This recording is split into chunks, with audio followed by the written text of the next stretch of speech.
दोस्तों, Jayaprakash power ventures limited की बात करें तो यहाँ पे कुछ बड़ी अपडेट निकल के आ रही है जिनको हम एक एक करके डिस्कस करेंगे। जेपी पावर में फ्राइडे को काफी बड़ी गिरावट हुई। उस गिरावट के पीछे वजह बाजार में जबरदस्त गिरावट का माहौल। आपको ये पता ही होगा कि बाजार जब रिकवर करता है तो शेयरों की प्राइस बहुत धीरे धीरे बढ़ती है। यानी आप देखें तो अगर सेंसेक्स में 2-3 हज़ार पॉइंट की तेजी बनी है तो उसमें शेयर के अंदर जो तेजी बनेगी वो आप समझ ही सकते हो कि यहाँ पे 5 से 6% या 7% की तेजी आपको देखने को मिलेगी। लेकिन वही अगर 2-3 हज़ार पॉइंट जब बाजार गिर जाता है तो यहाँ पे हमें गिरावट 15% 20% तक की दिखाई देती है। यानी बिकवाली हमेशा भारी होती है और जिसकी वजह से नुकसान होता है लोगों को। अब यहाँ पे देखो कि जेपी पावर की जो प्रमोटर कंपनी जेपी एसोसिएट वो नीलाम हो रही है। उसकी प्रोसेस आप बढ़ सकती है। यहाँ पे देखिए, यहाँ पे मीटिंग भी हुई है सीओसी की। कुछ बड़े फैसले यहाँ पे लिए जा रहे हैं, लेकिन अब वेदांता फिर से मैदान में कूद पड़ा है। और दूसरी तरफ देखें तो इनके पुराने मामले को लेकर भी बड़ी अपडेट है जिसको जानेंगे। और म्यूचुअल फंड के आंकड़े क्या क्या है वो भी समझेंगे इस वीडियो के माध्यम से। लेकिन फ्रेंड्स, उससे पहले अगर आप पहली बार हमारे चैनल पे आए तो चैनल को सब्सक्राइब कर दीजिए। एक बेल आइकॉन दबा दीजिए ताकि जब भी नया वीडियो बने पहला नोटिफिकेशन आपको मिले। वीडियो पसंद आए तो लाइक से जरूर कीजिए। चलो फ्रेंड्स, वीडियो स्टार्ट करते हैं। मैं हूँ आपका दोस्त एस बी दवे और हमारे अपने चैनल ऑनलाइन कमाई में आपका बहुत बहुत स्वागत है। सबसे पहले जयप्रकाश पावर वेंचर्स लिमिटेड के कारोबार की बात करें तो 14.92 पर क्लोजिंग थी फ्राइडे को, जहाँ पे 2.67% की गिरावट देखने को मिली। अब ये गिरावट तो होनी थी क्योंकि बाजार में भी 1000 पॉइंट की भारी भरकम गिरावट हुई है सेंसेक्स में। बिकवाली जबरदस्त है। आप देख ही सकते हो कि फ्राइडे और सैटरडे दोनों ही दिन बिकवाली काफी ज्यादा हुई। अब आप इसकी परफॉर्मेंस देखें तो 12.36 का 52 वीक का लो बना हुआ और हाई है 27.70 का। फिलहाल अगर आप स्टॉक देखें तो अपने निचले लेवल के आसपास आपको दिखाई देगा। लेकिन कंपनी के अंदर पोटेंशियल है कि बाजार का साथ मिले तो ये फिर से आगे बढ़ सकता है। अब यहाँ पे जेपी एसोसिएट की बात हो 3.39 पर क्लोजिंग थी। आप देख ही सकते हैं यहाँ पे 3.69% की गिरावट देखने को मिली। अब यहाँ पे जो बड़ी अपडेट निकल के आ रही है, जेपी एसोसिएट के जो क्रेडिट ऑफ क्रेडिटर जो कमेटी ऑफ क्रेडिटर्स यानी सीओसी, उनकी यहाँ पे 26वीं मीटिंग हुई है। तो ये देखिए कि 26 मीटिंग जो हुई है यह 12 फरवरी 2026 को हुई है। तो ये देख सकते हो कि मीटिंग का दौर जारी है। इस समय आप देखें तो इंसॉल्वेंसी प्रक्रिया से गुजर रही है कंपनी। और लगातार आप देखें तो सीओसी मीटिंग के ऊपर मीटिंग कर रहे हैं। जल्द ही इसका प्लान है जो फाइनल किया जाएगा। फिलहाल अदानी ग्रुप की बोली को मंजूर किया गया है और इसी को लेकर सीओसी की लगातार मीटिंग हो रही है, जिसकी जानकारी एक्शन को दे दी गई है कि एक मीटिंग और हुई है जिसमें कंपनी की तरफ से कुछ फैसले किए गए। 10 फरवरी 2026 को इसकी जानकारी दी कि कंपनी की मीटिंग होगी जो 12 फरवरी 2026 को हो चुकी है।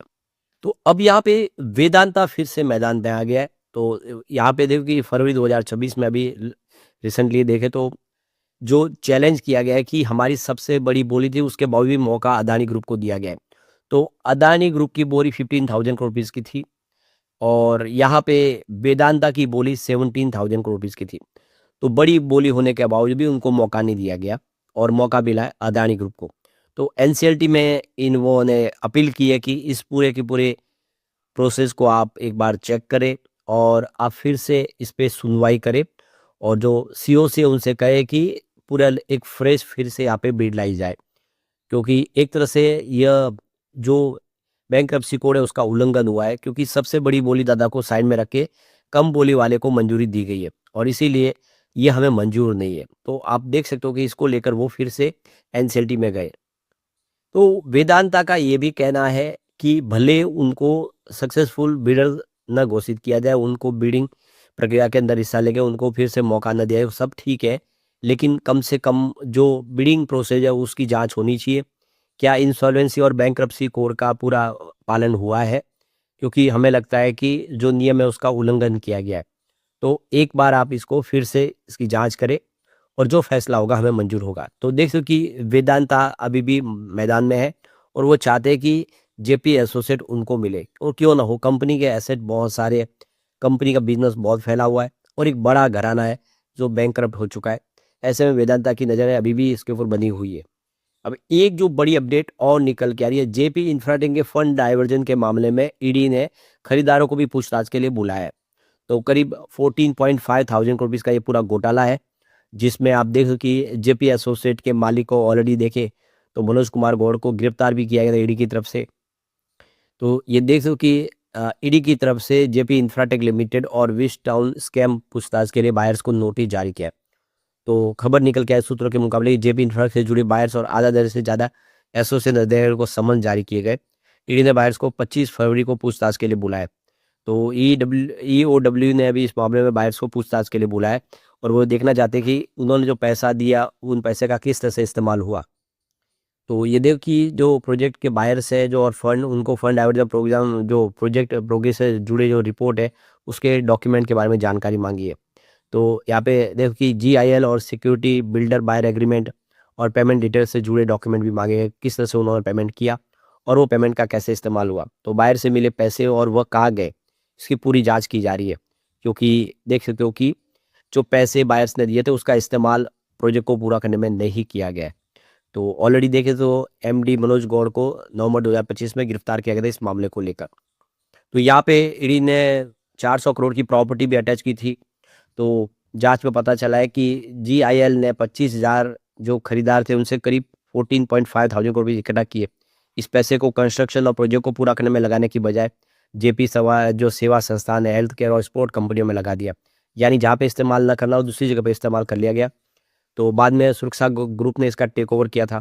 अब यहाँ पे इस मामले को लेकर जांच आगे चल रही है, क्योंकि बहुत सारा फर्जीवाड़ा हुआ है। तो देखना होगा किस तरह से आगे बढ़ती है जांच। लेकिन आप देख ही ये सकते हो कि जेपी एसोसिएट की स्थिति बहुत नाजुक है। जो शेयर होल्डर जिन्होंने निवेश किया था उनको काफ़ी भारी नुकसान हो रहा है। और लेकिन जेपी पावर मजबूत है, भले ही जेपी एसोसिएट की कंपनी हो लेकिन इसका बिजनेस अच्छा है, कंपनी प्रॉफिट में। और 26 ये देखो कि 2026 जनवरी में भी जो म्यूचुअल फंड के आंकड़े निकल कर आए वो बहुत ही शानदार, जो इशारा करे कि जेपी पावर पे लोगों का भरोसा बना हुआ। बड़े फंड हाउस अभी भी जम के खरीदारी करे। तो करीब 31 म्यूचुअल फंड ने फ्रेश इन्वेस्टमेंट किया है जेपी पावर के अंदर जनवरी महीने में। ये आंकड़ा बहुत उत्साहवर्धक है। तो फ्रेश एंट्री काफ़ी ज़्यादा हुई है, आप देख ही सकते हो। ये आंकड़ा उत्साहवर्धक तो है ही और एक विश्वास जगाने वाला है। लेकिन 6 म्यूचुअल फंड ऐसे जिन्होंने एग्जिट ले लिया है, तो ये आंकड़ा बहुत छोटा है। 6 म्यूचुअल फंड यहाँ से अगर निकल रहे तो सामने 31 म्यूचुअल फंड फ्रेश एंट्री कर रहे हैं। और इस वजह से हम कह सकते हैं कि म्यूचुअल फंड ने काफ़ी सारा निवेश कर लिया है। तो करीब 8,75,269 शेयरों की अदला-बदली होती हुई दिखाई देगी जनवरी महीने में। ये बहुत अच्छी बात है जेपी पावर के लिए। सबसे बड़ी बात है कि जियो ब्लैक रॉक ने भी यहाँ पे निवेश किया है, ये सबसे बड़ी बात है। 0.92% की एयूम किया उन्होंने। तो जियो ब्लैक रॉक जो बिल्कुल एक नया फंड हाउस है, नई शुरुआत है, उन्होंने एंट्री मारी है। ये इशारा है कि बड़े फंड हाउस इसको भरोसा कर रहे हैं। यहाँ तक कि निप्पॉन इंडिया स्मॉल कैप ने भी 10.04 करोड़ का एयूम किया है। मोतीलाल ओसवाल ने भी काफ़ी अच्छा निवेश किया, 3.83 करोड़ का उनका एयूम हुआ है। एचडीएफसी निफ्टी स्मॉल कैप की तरफ से भी 2.13 करोड़ का एयूम हुआ है।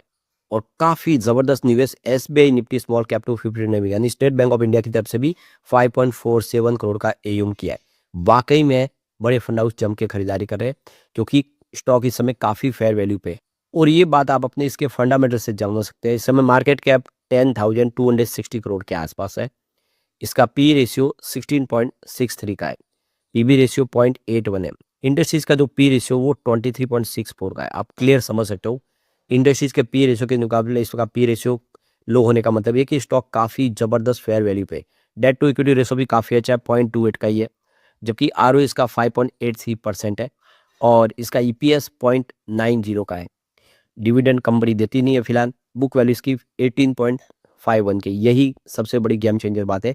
अपनी बुक वैल्यू से बहुत नीचे ट्रेड कर रहा है, 14 रुपीज़ के आसपास स्टॉक है, जबकि 18 रुपीज़ की तो उसकी बुक वैल्यू। तो आप समझ सकते हो स्टॉक वाकई में शानदार है और फेस वैल्यू भी 10 रुपीज़ है, पूरा स्टॉक है। इसीलिए आने वाले समय जेपी पावर में एक बड़ा धमाका हो सकता है। लेकिन फ्रेंड्स, कोई भी इन्वेस्टमेंट करने से पहले अपने फाइनेंशियल एडवाइजर से एडवाइस ले ले या अपना खुद का रिसर्च करें, क्योंकि मैंने वीडियो आपके एजुकेशनल पर्पज के लिए ही बनाया। वीडियो पसंद आए तो लाइक से जरूर कीजिए और चैनल को सब्सक्राइब कर दीजिए। Thank you friends.